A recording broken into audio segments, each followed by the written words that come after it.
வணக்கம். இன்றைக்கி கம்பு கருப்பட்டியை மட்டும் வச்சு ஈஸியாக ஒரு தோசை சூப்பராக டேஸ்டியாக எப்படி செய்யறதுன்னு பார்க்கலாம் வாங்க. கம்பு மாவு நான் அரைச்சி வச்சுருக்கேன். அதில் 1 டம்ளர் மட்டும் எடுத்திருக்கேன். இந்த கம்பு மாவு நம்ம இந்த மாதிரி அரைச்சி வச்சுக்கணுன்னா இதில் குழு பணியாரம், தோசை, இட்லி கூட சூப்பராக வருது.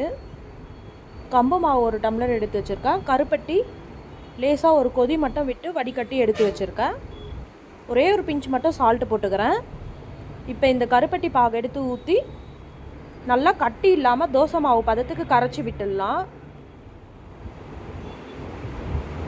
நம்மக்கிட்ட மாவு இல்லைன்னா நம்ம காலையில் டிஃபனுக்கு கூட இதை செஞ்சு சாப்பிட்டுக்கலாம். ரொம்பவே ஈஸியாக முடிஞ்சிடும்.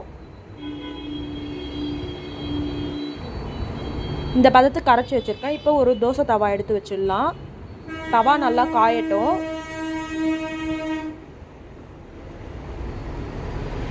தவா நல்லா காஞ்சிடுச்சு. இப்போ நம்ம தோசை ஊற்றிடலாம்.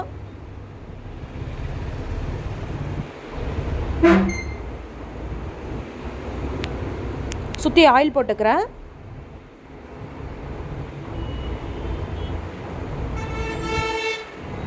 திருப்பி போட்டுடலாம்.